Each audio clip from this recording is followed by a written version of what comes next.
Hi guys, welcome back to Arise Global Changers with Jovanna and Patti. So hey, how's it going out there? We hope that you are doing well. And again, this is a nice place. I like this. Yes, I love our setup. I know, I like it. Different. So welcome back to our page. Yes. Everyone that has been supporting us, share that you've been sharing, leaving comments, calling us. We appreciate it. We do.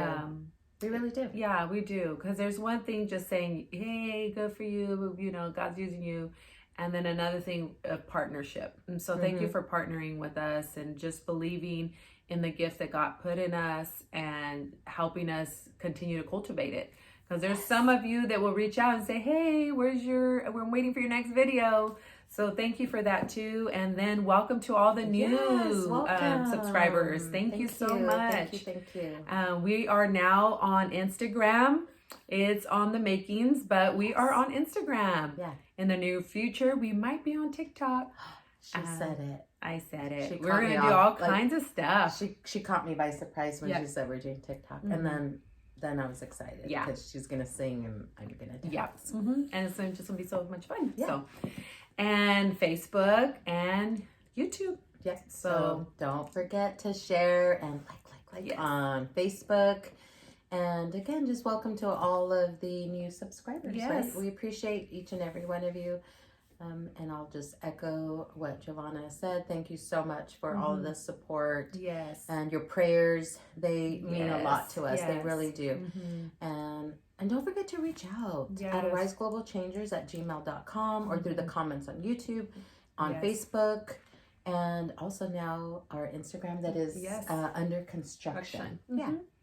So, and those that are new, Patti and I, we just love to bring you in our conversation and just to be able to dialogue of what God is either doing or speaking to us, or, you know, because we don't pretend to have everything together. We don't got it together, and we're not perfect, or else we wouldn't need Jesus. Right. And so it's really good to just be able to bring real life and things that is either going on or something that God has put in our hearts. And sometimes we try to keep those things to ourselves because we'll second guess, like, is that from God, or is it just me, or how could God use me in this way because I did X, Y, and Z. So it's good to just be able to share, because you never know who else is feeling the same way. And we're called to encourage one another. Right. And sometimes we think encouragement comes by just saying, hey, get up, you could keep doing this. Sometimes the encouragement comes from hearing our story, that we too struggle, that we too are fighting the good fight. And that, you know, we are fighting every day to continue to persevere, to continue to stay in the fight, and not in myself. And I know I speak with for Patti too, not that I ever say, hey, I don't want to do life with Jesus, but really live out the perfect plan he's called for me. Sometimes could be challenging. So we just love to just bring you in and say, hey, you're not alone. You know, I love that you said that, because sometimes we can hold all of that in because we're concerned about what is it going to look like to others that are in our community. That's so good. You know, so good. And I love that we're able to cultivate this place of being able, not just transparency, because I think people maybe throw that out and they say, oh, I'm being transparent, here's my information. But there's a difference from transparency and vulnerability. And so I love that we've been able to cultivate just this atmosphere, this friendship that I can truly come. And it may be something even so, it may seem insignificant to someone else, but it may be something that's hurting me or I'm concerned about. And I don't have to hold that in. I get to share that. And so we would, you know, encourage you. If that's what this is for you, then welcome. We're glad to, we want you to know that you're not alone. You are not alone. And it's hard to find truly a place where you can feel safe, where you can truly be vulnerable. That's good. And like Patti said, being vulnerable means that I'm gonna trust you with an area that's super sensitive to me. That if I allow you in this area, you could crush me because I'm already broken. Wow. And vulnerability is saying, I'm going to love you even though you may not love me, kind of like Jesus did for us on the cross. It's to be complete vulnerability. Wow. Is to see me naked, even in areas that I'm super embarrassed about, right, or ashamed or feel weird, or kind of like you were going to say, like maybe it doesn't seem like it's a big deal to someone else. And so, I can't share that. Right. But being vulnerable is pivotal for just in our walk in life, you know. So we love that we've actually been able to cultivate that in one of our discipleship group. And the testimonies that come out saying, I have never been able to share something and share it, of holding something for over 20 years. Like some of us done that. I've been there where you just, you even think that you're keeping it from the Lord in a sense, because you're just barricaded so far. I don't want to talk about it. It's just too painful. So if I forget about it, then it means it's gone.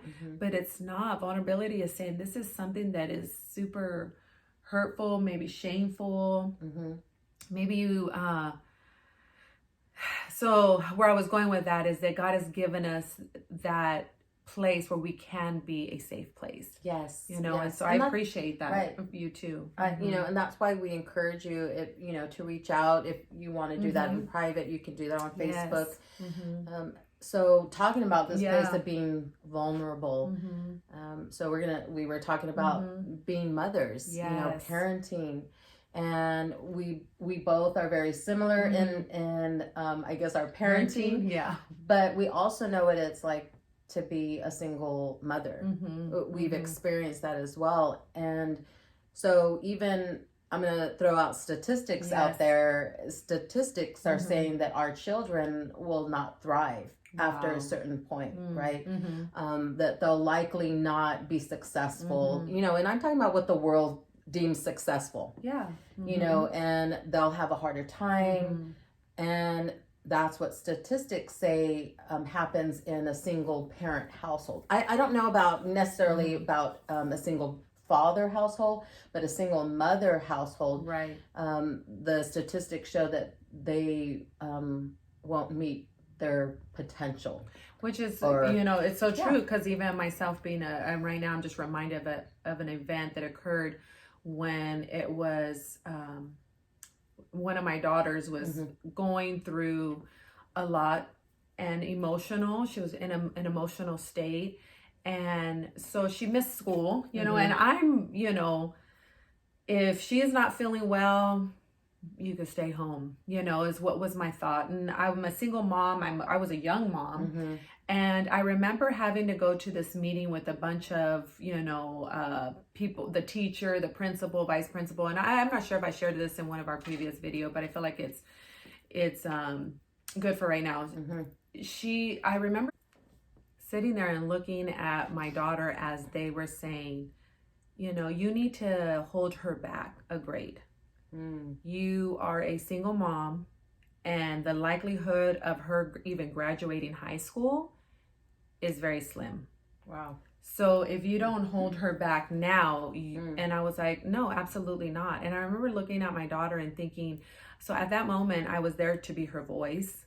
And I knew, though, at that moment, I wasn't by myself, that I had God with me, and what he said, what his truth was over my daughter.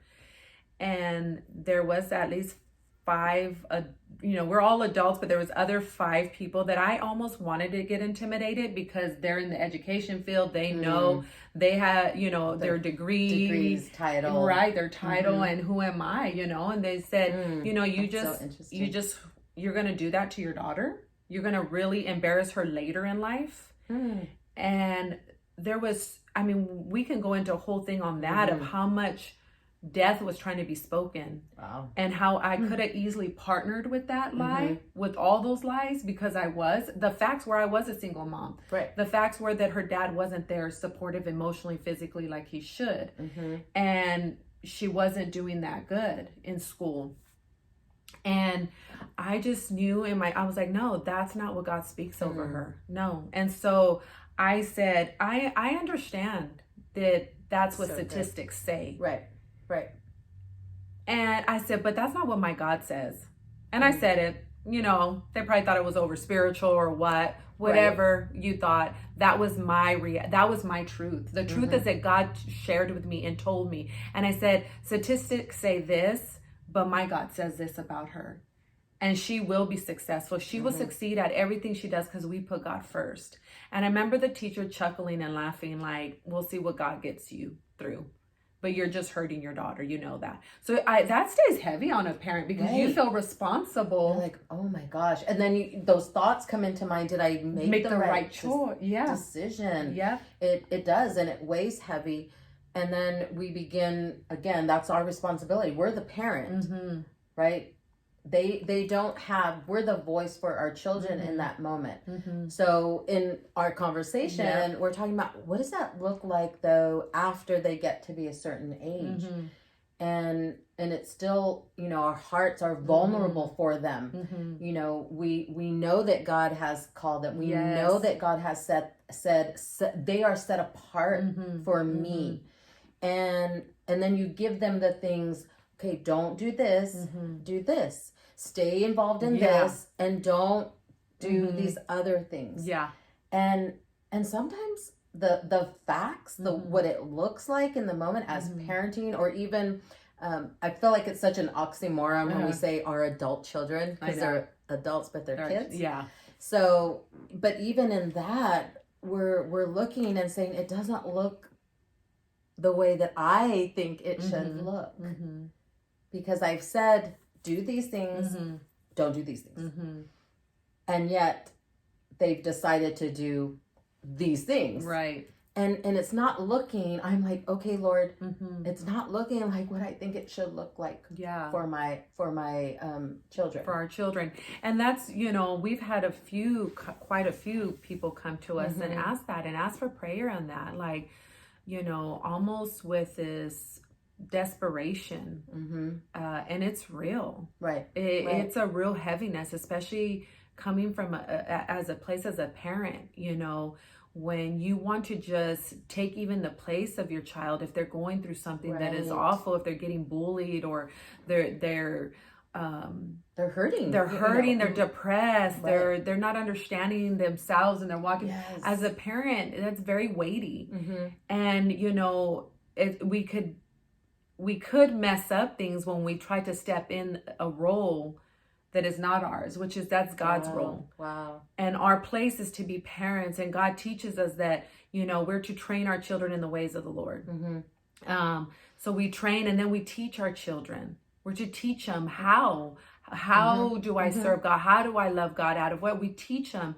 And then when they get to a certain age, what I think is the scariest part is to trust them, trust the God in them, trust that God lives and dwells in them. And we can say, well, you don't know my child is acting like a fool right now. And, you know, or they have so many things in their face, social media, that you should be like this. And, you know, just different real things that is heartbreaking to parents, like you said, because we're like, wait, no, God gave me a vision, or no, this is what I have for my children because I didn't graduate, or, you know, I didn't have a lot, so I want my kids to have more. Right. We that's the desire. You know, I think about even my parents, you know, that they've desired for their children, you know, to go further and you know, have this, what you would call success. Yes. You know, so even like talking about that right now, I feel like the way that we measure success is different. It's different from the way the world measures success. So, you know, my heart is that I know that I can see, and I'm talking about in the natural, that, you know, that my child is serving the Lord. Yes. But it may not look like the way that I think it should look, you know, in serving the Lord. Right. But that to me is success, you know, as a parent, like, oh, I know that they love the Lord. And I know that. And so it's different, you know, the success, the world is like, oh, okay, get all of the, you know, the degrees. And we're not, we love education. So we're not saying that there's anything wrong with that. Because my daughter actually graduated high school, and then not only graduated high school, went to college right after and got her BA too. So, that was just a sense to say, statistic may say this, facts may say this, but God's truth always triumphs over all of that. And if we know God's truth, we know what he's spoken over us, and we have a revelation of our heavenly identity. So good. And not just in ourselves, but in our children. And trusting God. Like, I think we were talking about it, like there's Samson, I think of Samson in the Bible where he was set apart. Absolutely. He was just set apart. He was a man of strength. And, mom, it's almost like I feel like us, like watching him, don't do this, don't do that. You can't go here. Don't hang out with these people, and don't get involved in this. Don't lie, don't smoke, don't drink, don't do this. And then he goes and he's just so proudful and just does the complete opposite. Does everything, not your children, but some of these children out there, they just want everything you tell them don't do, they go and do. Right. But I know that if God has spoken over our lives and he has already gave you a promise about your children, that is what you hold on to. That's so good. That is what we hold on to, because our thoughts are definitely not God's thoughts. Right. For his thoughts are greater and higher, right? Yes. So when I'm looking at my child, we're all looking at our children and we want something different, and it's not what we think. How about we put our trust in God and say, God, I just know that you have a way in Romans 8:28 to work everything out for good, for our good, everything, all. Everything. So that's even including maybe those dark places that they may be in. Now, they're not always going to remain in that dark place, because we know that God's promise is for our children as well. But it includes those areas as well. It includes those things that we look at and think, I want to pull them out. I don't want for them to experience pain, anguish, anything. And we want to remove them. But what if we're praying wrong? What if the prayer is wrong? Because we are praying, God, I don't want them to feel the pain. But what if in their very pain, it elevates them into that place that God needs them to be, that they become more effective. They become, I know we were talking, I think of it just kind of like when people are called undercover, right? So you get called undercover, and, this person that is going undercover is going to go find out what the enemy or what's going on. We can just talk about whatever the situation, maybe drugs are being transported or what. And so the person goes undercover. If we're not careful and we try to pull that person out of being in that place of undercover work, they'll die. Right. Because that's where they've been exposed too soon. Right? So I feel like our prayers should be continuously praying the word of God over their children's life and saying, God, Psalms 91 says that you're going to protect them. Amen. You have sent your angels to protect them. Psalms 91, I always declared over my kids that you will not seek the counsel of the wicked. You shall walk in the ways of the Lord all the days of your life. You know, you will be as a tree planted by the river. That's what we declare over them. You know, we say, yeah, but you don't understand. My kid's so confused, or they're out there, they're doing this. Yes, I know that it's hurtful. We know. And we see it. I mean, you're seeing through the natural, and you're thinking, I don't understand this right now. But that's our natural realm. That's the fact that we're seeing. But that's not their heavenly identity. And we can begin to declare their heavenly identity. And we begin to treat them within their heavenly identity. Yes, there's such power in our words that sometimes we take it lightly, but it's biblical. God has said it for a reason. If we have Jesus in us, if the living God dwells in us and he created this by words, there is power in our words. Right. The Bible says that there is life and death at the tongue, meaning what you declare, you have authority. What you declare is what's going to happen because you have that much authority. Amen. So declare it. I know it sounds crazy to the next person because they see our kids acting crazy and not doing good, or, they're never going to graduate, or they're never going to be good. Now they're going to be caught up in gangs and you've lost them to drugs. No. because this is what I declare over my child. That's right. This is the truth, and the truth always triumphs. It always wins. Right. We're not fighting for our children and trying to fight Satan for them. No, what we're fighting is that they would recognize their heavenly identity. Amen. And the only way to do that is to speak it in their lives. Right. Like, you're doing this, yeah, but this is who you are. Right. This is what I call you. This is who God says you are. And no matter what, you're still called and loved by God, no matter where you go.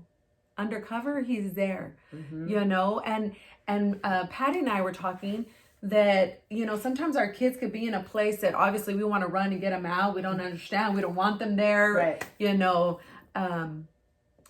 But how can they ever reach a generation or a people if they never went through that? Right. And I think it ties into that Romans 8:28, that he uses all things for good for those, according to those that love him and are called, which we know that our children love God and we know they're called. So I always think this, there's no way that I would have been able to minister to really heartbroken people that feel heartbroken, they've been betrayed, they've been rejected, if I never experienced that. I have this certain type of authority in that area, in that realm, if I can say. And so whatever our children are going through, I'm just like, I know it kind of sounds Christianese, you know, I'm in the middle of my ministry, you know, like this is my testimony, but it is. But it really is. It really is. And that place that it is drawing them to a place with the Lord, because they're in that place, and it but not only in that it's drawing them, but it's building up something within them. We think about the endurance, that they are needing to make it through, right? And then, you know, that whole undercover, when you said that, I was like, wow. Because you are absolutely right. You may see your child out there and you're thinking, and you said it. You said it, like, we're so downcast. Our continents, we're just like, oh, I can't believe it. And instead rise up and begin to declare their heavenly identity, because they will reach a generation that we can't reach. That's right. They will be able to go into areas that we will never go into, because God has already called them. He's already said, before the foundations of this earth, he said, you are mine. Yes. And that is for our children. I know it's hard. I know it's, I just feel like right now, like just this heaviness on the heart. We get it. We know what that's like, being a parent and saying, no, I want them to turn the other way already. It's been a year, it's been 2 years, it's been 3 years. Or maybe you're thinking, I don't know when I'm going to see my child again. But God does. Yes. And he is faithful, and his word is true, and it will trump all of the facts, everything that we can see in our carnal mind. It erases all of that. Yes. Because his word is true, and and it's true for your children. Yeah, even the one that maybe is facing a case, maybe one that's, you know, facing jail time or prison time, or, you know, God's word is still truth. Yes. It doesn't change. Our God's love for us is unconditional. And sometimes we can feel that because the way we see our children behaving, or the circumstances that they're in, that some way, somehow, that we didn't do a good job as a parent, that we didn't show them who God is. And so we kind of take in our children and then use that as our identity. So we're just saying, I must be a failure because I don't see my kids living up to what I think they should live up to, or where they should be at this point in their life. They should be here by now. My children should be doing this, or, you know, they're already old enough to be doing this. But I would just challenge us to have a different thought process, kind of lining up to knowing who our God is and saying, no, I eat out of a place of I am. Because God says I am for a purpose. He is all that our kids need. Amen. He was all that we needed. Right. And I don't know about you. I mean, don't tell any of our children, but I was a hot mess for a little bit. Don't tell nobody. Don't tell our kids. We won't tell them about you. But, or maybe you're a teenager watching this too, and really we have gone through things too. And I know that everything that God has forgiven me for, I just love him that much more. Yes. So just still declaring and decreeing that God said this for my children, and that is what I hold on to. I will keep my head up high, even if all circumstances speak contrary to that, right? It looks different. It looks different. Yeah. I'm absolutely. Like, no, I won't be sad. I refuse. This is what God says. So my mouth would declare it. My mouth would declare that my children and my grandchildren and my great-great-grandchildren will be blessed. They will be serving God. And just as Samson, I'm sure his mama was praying because she had a promise from God of how her son was going to be. And if we read at the end, we see that through Samson, even at his lowest point in life, everything, the betrayal, everything that he exposed that was supposed to be not for anybody else, God, even in that moment, still uses Samson. Right. And we read about him today. And even some of us, we start thinking, man, well, this person's in my kid's life and they have no business in my kid's life. Right. They're the ones that is ruining my kid to live the life that God has called him. Why are they partnering with this person, whether it's an intimate relationship or just friendships that they've deemed to be friends and they're just, seems like they're taking them astray? They have not that much power. Amen. They have not that much power, because the last time we read, it says, greater is he that's in me than he that is in the world, meaning that there is no way that Satan's ever going to detour where our children need to be, because Samson didn't. And so I even believe, like even Delilah with Samson, I'm believing that the person that connects with our children, will be only of the one that we declare. They may not look like you want, act like you want, talk like you want, but if they have this place in them that they are walking and say yes to Jesus, that's who gets to be a part of my children's life. That's who we speak, that will be able to completely partner. Amen. Because that's the hard part too, because they're like, they were doing good, and why are they partnering with this person? And they're like, because I've had people come to me too, like, what do you do? How did you do it with your daughters? How did you do to, and we're not saying that this is easy. I mean, obviously we've been through that, and we're having to put it into practice as well in our lives. And it is fully trusting in the Lord that he knows where they need to be. Yes. He is cultivating and developing something within them. Yes. And we trust. We say, Lord, I am not God, and you are, Lord. You are. And you have your way. And we love.